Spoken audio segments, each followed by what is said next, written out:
ജാതികൂട്ടങ്ങളെല്ലാം കൂടെ ഒത്തുചേർന്ന് പിടിക്കാൻ വേണ്ടിയുള്ള ഒരിതാണ് വെള്ളാപ്പള്ളിയെയും കുമാരൻ നായരെയൊക്കെ പറയുന്നത്. അതാണ് ഇത് ആളുകളെ ഒരുമാതിരി മറ്റേ വെടിയാക്കണം. CPM-കാർക്ക് അങ്ങനെ വലിയ നേതാക്കളൊന്നും ക്ഷേത്രങ്ങളിലൊന്നും പോകാൻ പാടില്ല. കമ്മ്യൂണിസ്റ്റുകാരന് അയ്യപ്പ ഭക്തനാണല്ല നമ്മുടെ ഒരു മുഖ്യമന്ത്രിയല്ലേ. അപ്പോൾ അയ്യപ്പ ഭക്തനായാലും എല്ലാ കാര്യത്തിലും ഇടപെട്ടേ പറ്റും. അദ്ദേഹത്തിന് ഭക്തി ഇല്ലെങ്കിൽ അദ്ദേഹത്തെ വീട്ടുകാർക്ക് ഭയങ്കര ഭക്തിയാണ്.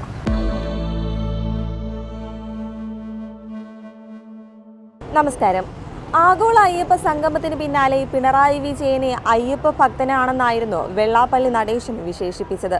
വലിയ വിവാദമാവുകയും ചർച്ചയാവുകയും ചെയ്യുന്ന ഒരു സംഭവമാണിത്. ഇതിന് പിന്നാലെ AK ബാലൻ പറഞ്ഞിരിക്കുന്നത് പിണറായി വിജയൻ ഒരു അയ്യപ്പ ഭക്തനല്ല, മറിച്ച് ഒരു കമ്മ്യൂണിസ്റ്റുകാരൻ മാത്രമാണെന്നാണ്. ജനങ്ങൾക്ക് എന്താണ് ഇതേപ്പറ്റി പറയാനുള്ളത്? അവരുടെ വാക്കുകളിലൂടെ തന്നെ അതൊന്ന് കേട്ടു നോക്കാം. സംഗമം നടന്നല്ലോ, അതിനുശേഷം പിണറായി വിജയനെ ഒരു അയ്യപ്പ ഭക്തനാണെന്നായിരുന്നു വെള്ളാപ്പള്ളി നടേശൻ വിശേഷിപ്പിച്ചത്. അദ്ദേഹം പറയുന്നത് പോലെ പിണറായി വിജയൻ ഒരു യഥാർത്ഥ അയ്യപ്പ ഭക്തനാണെന്ന് തോന്നുന്നുണ്ടോ? അല്ല, ഒരിക്കലും അല്ല. എന്താ അങ്ങനെ പറയുന്ന കാരണം? അല്ല, അങ്ങനെയാണല്ലോ. കഴിഞ്ഞ പ്രാവശ്യം മറ്റേ പെണ്ണുങ്ങളെ കൊണ്ട് ശബരിമലയിൽ അവിടെ അശുദ്ധിയാക്കി. ഇപ്പം വേറെ പല ഉദ്ദേശങ്ങൾ കാണുന്നത്. അത് അങ്ങനെയാണ് അവര്. കമ്മ്യൂണിസ്റ്റുകാരെന്ന് പറയുന്നത് എന്തായാലും ദൈവത്തിൽ വിശ്വാസം ഇല്ലെന്നവരാണെന്നാണല്ലോ ഇല്ലാത്തവര് തന്നെ. ഈ കാണിക്കുന്ന എല്ലാം ചുമ്മാ ജനങ്ങളെ കണ്ണിൽ പൊടിയിടാനായിരിക്കും. ഷോ തന്നെയാണ്. അതിൽ സംശയമൊന്നുമില്ല. ഇത് ആളുകളെ ഒരുമാതിരി മറ്റേ വെടിയാക്കണം. അല്ല വേറെ ഒന്നുമില്ല. അതെ, കമ്മ്യൂണിസ്റ്റുകാർ പറയുന്നത് പോലെ അവർക്ക് ഈശ്വര വിശ്വാസം ഇല്ല, ആക്കൂല്ല. അവരാരും കോവിലും വരക്കില്ല. ഒരു കുഞ്ഞുങ്ങൾ പോലും ഇവിടെ കോവിലും വരാറില്ല. പിന്നെ എന്തിനായിരിക്കും ഈ അയ്യപ്പന് വേണ്ടിയിട്ട് ഇത്രയും കോടികൾ മുടക്കി? ഇത് അറിയാനില്ല. ഞാൻ പറഞ്ഞ അതിലൂടെ കോടികൾ തട്ടിയെടുക്കാൻ തന്നെയായിരിക്കും. അതല്ല, ദൈവം എന്ന് പറഞ്ഞാൽ എല്ലാവർക്കും ഉള്ളതാണ്. പക്ഷേ നമ്മളെ പാർട്ടിക്കാരെന്ന് വിചാരിച്ചുകൊണ്ട് അങ്ങനെ പറയാൻ പാടില്ല. പക്ഷെ പൊതുവെ കമ്മ്യൂണിസ്റ്റുകാർ പറയുന്നത് ഞങ്ങൾ നിരീശ്വരവാദികളാണ്. പണ്ടത്തെ ആൾക്കാരാണ്, അതിൽ ദൈവത്തിന് മാത്രം വിശ്വസിക്കുന്ന ആൾക്കാരുണ്ട്, ഉണ്ടായിരുന്നു. ഇപ്പോൾ അതൊക്കെ മാറി. ലോകം അന്നത്തെ കാലവും ഇന്നത്തെ കാലവും മാറി മാറി വരികയാണ്. പിണറായി വിജയൻ സഹാവ് ഉണ്ട്, തീർച്ചയായിട്ടും ഉണ്ട്. പക്ഷേ ചിലർ ഈ അമ്പലത്തിലൊക്കെ പോകുമ്പോൾ CPM-മാര് വിലക്ക് പറയാറുണ്ടല്ലോ, ഞങ്ങൾ അങ്ങനെ ദൈവത്തിലൊന്നും എനിക്കറിയാവുന്നതാണ്. ഈ ഗണപതി അമ്പലത്തിൽ പിന്നെ പാർട്ടിക്കാർ തന്നെ വന്ന് തേങ്ങ അടിച്ചുകൊണ്ട് തൊഴുതിട്ട് പോകുന്ന ആൾക്കാർ എനിക്കറിയാവുന്നതാണ്. പുറമേ എന്തുകൊണ്ടായിരിക്കും അങ്ങനെ പറയുന്നത്? ഞങ്ങൾ ക്ഷേത്രങ്ങളിൽ പോവാറില്ല, ദൈവത്തിൽ വിശ്വസിക്കുന്നില്ല എന്ന് എന്തുകൊണ്ടായിരിക്കും ഈ ഇടത് നേതാക്കൾ പറയുന്നത്? ദൈവവിശ്വാസമുണ്ട്, നമുക്ക് വരെ ദൈവവിശ്വാസം. എന്തെങ്കിലും ഒരു ബിസിനസ് തുടങ്ങിയ ദൈവമേ എന്നേ വിളിക്കുള്ളൂ. എന്തെങ്കിലും അപകടം വന്നു കഴിഞ്ഞാൽ ദൈവമേ എന്നെ രക്ഷിക്കണേ എന്നേ പറയും. പിണറായി വിജയൻ ഒരു യഥാർത്ഥ അയ്യപ്പ ഭക്തനാണെന്ന് തോന്നുന്നുണ്ടോ? ഇല്ല. എന്താ സാർ അങ്ങനെ? അല്ല, അയാള് നമ്മളെ അയ്യപ്പൻ്റെ കൂടെ അല്ലല്ലോ ഇതിനു മുമ്പേ സംസാരിച്ചിട്ടുള്ളതെന്നൊക്കെ നമുക്കറിയാമല്ലോ. ആ കാര്യങ്ങളെല്ലാം അയാൾ ഏത് രീതിയിലാണ് പറഞ്ഞതെന്ന് അറിഞ്ഞുള്ളൂ. ചിലപ്പോൾ വെള്ളാപ്പള്ളിയെ തൃപ്തിയാക്കാൻ വേണ്ടി പറഞ്ഞതായിരിക്കും എന്നാണ് എനിക്ക് തോന്നുന്നത്. അടുത്തൊരു ഭരണത്തിലേക്ക് വരാൻ വേണ്ടിയുള്ള ഒരു ശ്രമമാണെന്ന്. ജാതികൂട്ടങ്ങളെല്ലാം കൂടെ ഒത്തുചേർന്ന് പിടിക്കാൻ വേണ്ടിയുള്ള ഒരിതാണ് വെള്ളാപ്പള്ളിയെയും കുമാരൻ നായരെയൊക്കെ പറയുന്നത്. അതാണ്. അല്ലാതെ അവരെ നേട്ടം. അവർക്ക് 2 സ്കൂൾ കൊടുത്താൽ മതി. സ്കൂളാ കോളേജാ കൊടുത്താൽ അത് മതി അവർക്ക്. പൊതുവായ ജനങ്ങൾ ഒരുപാട് പ്രയാസങ്ങൾ അനുഭവിക്കുന്നു. അതാണ് ശരിക്കും ഈ ജനങ്ങളെയാണ് നമ്മൾ കുറ്റം പറയുന്നത്. കുറച്ച് നമ്മൾ ഇത് പറയാനുള്ളത് ജനങ്ങളെയാണ്. പൊതുജനം അറിഞ്ഞല്ല വോട്ടുകളൊന്നും ചെയ്യുന്നത്. അത് അവരെയാണ് നമ്മൾ കുറ്റപ്പെടുത്തുന്നത്. രാഷ്ട്രീയക്കാരന്മാരെ കുറ്റപ്പെടുത്താനുള്ള കാര്യമില്ല. പൊതുജനമാണ് ഇത് അറിഞ്ഞ് കാര്യങ്ങൾ ചെയ്യാറുള്ളത്. ഈ വരാൻ പോകുന്ന തെരഞ്ഞെടുപ്പിൽ എന്തെങ്കിലും മാറ്റം ഉണ്ടാവുമെന്ന് തോന്നുന്നുണ്ടോ ഏട്ടാ? ഇപ്പം ഇന്നലെയും വാർത്തകളെല്ലാം പറയുന്നത് 3ാമതും അവർ വരുമെന്നാണ് പറയുന്നത്. ഇത് പറയുമ്പോൾ കോൺഗ്രസിന്റെ ഇടയിലും കുറെ ഇതൊക്കെ ഉണ്ട്, ഗ്രൂപ്പുകളിയോ. അതുകൊണ്ട് അറിയാൻ പറ്റത്തില്ല. പിന്നെ ഇവര് 2 പേരെ നോക്കുമ്പോൾ ഇവർ പ്രമുഖ ആൾക്കാരാണ്. ഈ വെള്ളാപ്പള്ളിയും നമ്മളെ കുമാരൻ നായരൊക്കെ പ്രമുഖ ആൾക്കാരാണ്. അതുകൊണ്ട് അറിയാൻ പറ്റത്തില്ല. പിന്നെ കുറേ സമുദായവും രാഷ്ട്രീയവും ഒക്കെയാണ് ഇതിൽ ഉള്ളത്. ഈ രാഷ്ട്രീയത്തിലെ സമുദായമാണ് മിക്ക വിഷയം. അവൻ്റെ മുന്നിൽ ഓടിയെത്തുന്നത് ജാതി പറഞ്ഞാണ്. ജാതിയാണ് മെയിൻ. ഇപ്പം എൻ്റെ അടുത്ത് ആയിരുന്നാലും പറഞ്ഞാൽ ചിലവർ പറയും, ഞാൻ ഒരു പാർട്ടിക്കാരനായിരുന്നാലും പറയും, അയ്യോ അത് നമ്മളെ ആളാണ് നിൽക്കുന്നത്, ആളിനെ വോട്ട് ചെയ്യാറുള്ളൂ. നമ്മൾ ശരിക്കും നമ്മളൊരു അങ്ങനെ നോക്കുമ്പോൾ നമ്മളെ നിന്ന് വോട്ടും വാങ്ങിച്ചുകൊണ്ട് പോയിട്ട് നമുക്ക് കാര്യങ്ങളൊന്നും ചെയ്യുന്നില്ല. അതാണ് പാവപ്പെട്ടവൻ്റെ ഇടയിൽ ഇവരൊന്നും പ്രവർത്തിക്കുന്നില്ല. ഇവരെല്ലാം ഉള്ള ആൾക്കാരെ അടുത്താണ് ഇവർ പ്രവർത്തിക്കുന്നത്. അത്ര തന്നെ. ജനങ്ങളൊന്ന് മാറി ചിന്തിച്ചു കഴിഞ്ഞാൽ ഒരു മാറ്റം ഉണ്ടാവും. ജനങ്ങൾ മാറി ചിന്തിച്ച മാറണം. വീണ്ടും വീണ്ടും ഈ കടക്കാരനാവാൻ വേണ്ടി എന്തെങ്കിലും ശ്രമിക്കുന്നത്. അതെ അതെ നമ്മളെ സംസ്ഥാനം മൊത്തത്തിൽ കടമെന്നാണ് പറയുന്നത്. പൊതുവായിട്ടുള്ള വാർത്തകളും ഇതുമൊക്കെ പറയുന്നത് അങ്ങനെയാണ്. അപ്പം വീണ്ടും വീണ്ടും കടക്കാരനാക്കാൻ വേണ്ടി നമ്മൾ ശ്രമിക്കുന്നത് എന്തായിരുന്നു?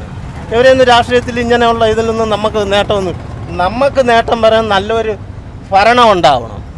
പൊതുജനത്തിന് കാര്യങ്ങളൊക്കെ പാവപ്പെട്ടവൻ്റെ ഇടയിൽ എല്ലാ കാര്യങ്ങളും എത്തണം. ആ രീതിയിൽ പോകണം. അതാണ് പോകാം. ഇപ്പം തന്നെ നമ്മളെ ഈ GHCയിൽ ബാലഗോപാൽ പറയുന്നത് 1700 കോടി രൂപ നഷ്ടമാണെന്നാണ് പറയുന്നത്.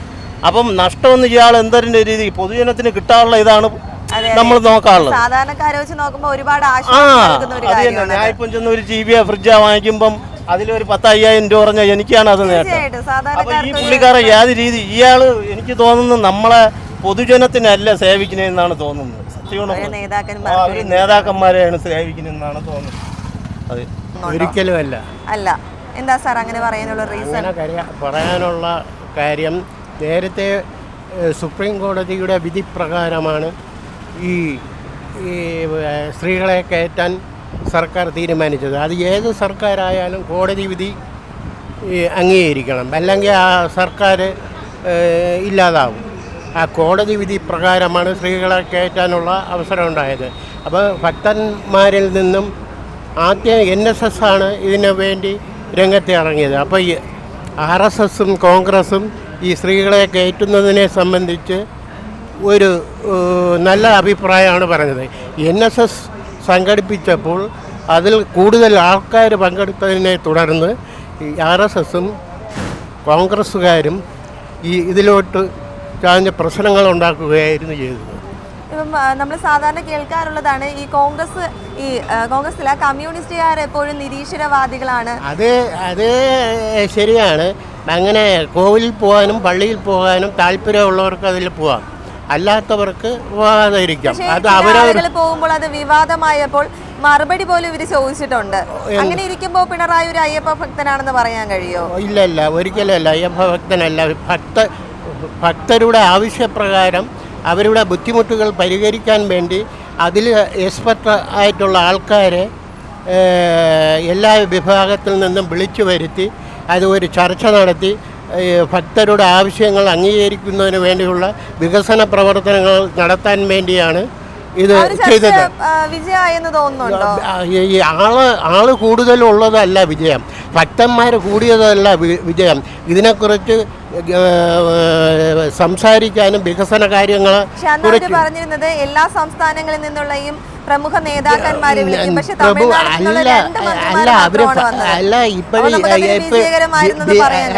BJP സംഘടിപ്പിച്ചതുപോലെ ഭക്തന്മാരെയാണ് സംഘടിപ്പിച്ചതെങ്കിൽ അതിൻ്റെ 10 ഇരട്ടി സംഘടിപ്പിക്കാൻ കഴിയുമായിരുന്നു. ഇത് അങ്ങനെയല്ല. ഭക്തന്മാരുടെ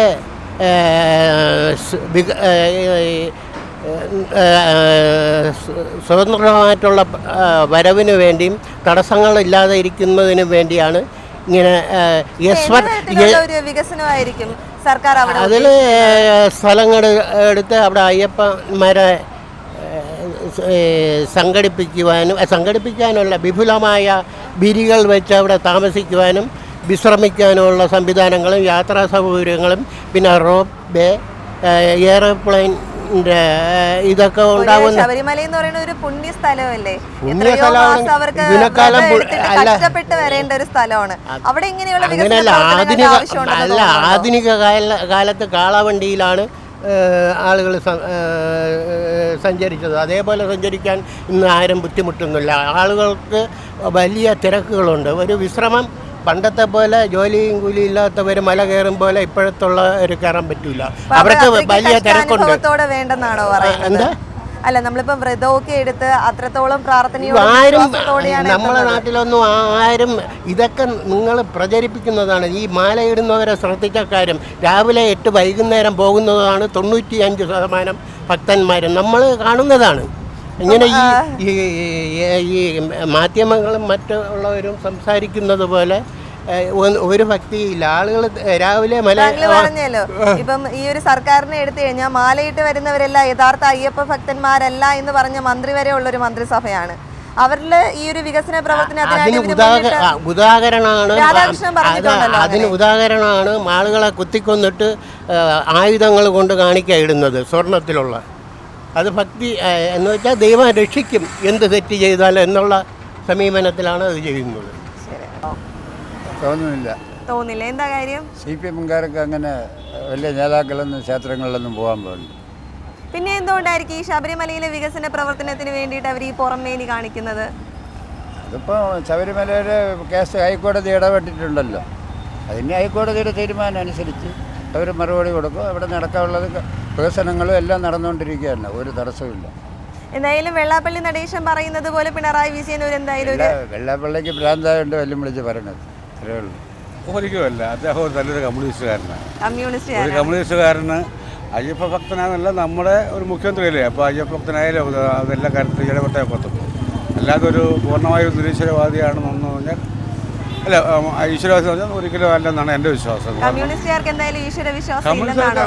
എന്നല്ല എൻ്റെ അർത്ഥം. എല്ലാവർക്കും ഈശ്വരവിശ്വാസം ഉണ്ട്. എന്നാലും അദ്ദേഹമൊക്കെ ചെറുപ്പം പോലെ ആ രീതി വളർന്നവരാണ്. രാജ്യത്തിന് വേണ്ടി അല്ലെങ്കിൽ ജനങ്ങൾക്ക് വേണ്ടി ജീവിച്ച വ്യക്തിയാണ് അദ്ദേഹം. അല്ലാതെ വെള്ളാപ്പള്ളി എന്തുകൊണ്ടായിരിക്കും അങ്ങനെ പറഞ്ഞിട്ടുണ്ടാവുക?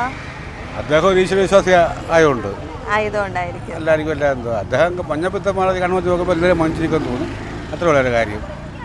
അദ്ദേഹത്തിന് ഭക്തി ഇല്ലെങ്കിൽ അദ്ദേഹത്തെ വീട്ടുകാർക്ക് ഭയങ്കര ഭക്തിയാണ്. അവരെ പ്രേരിപ്പിക്കുന്നുണ്ട് എന്നാണ് എൻ്റെ വിശ്വാസം. എൻ്റെ മാത്രം അഭിപ്രായങ്ങൾ കേട്ടോ. അങ്ങനെ തോന്നുന്നില്ല. പിണറായി വിജയൻ എന്തായാലും അയ്യപ്പ ഭക്തി ഉള്ളതായിട്ട് തോന്നിയിട്ടില്ല. എന്താ സാർ അങ്ങനെ ഒരു ഇത് പറയാനുള്ള കാര്യം എന്താണ്? വാക്കുകളിലും പ്രവൃത്തിയിലൂടെയാണോ അങ്ങനെ? ഒന്നിലും വന്നിട്ടില്ല. ഒരു വിധത്തിലും അദ്ദേഹം ഒരു സംസാരത്തിലോ കാര്യത്തിലോ ഒന്നും വന്നിട്ടില്ല. ക്ഷേത്രത്തിൽ പോകുന്നതായിട്ടോ ഒന്നും എനിക്കറിവില്ല. പക്ഷെ അവർ വീട്ടുകാർ ഭയങ്കര ഭക്തരാണ്. ഇപ്പം ഈ ആഗോള അയ്യപ്പ സംഗമ നടത്തിലൂടെ അപ്പം ഈ പിണറായി വിജയൻ കാണിക്കുന്ന ഈ എല്ലാം പുറമേ ഉള്ളത് മാത്രമായിരിക്കും എന്നാണോ പറയുന്നത്? അതിനെപ്പറ്റി എനിക്കറിയില്ല.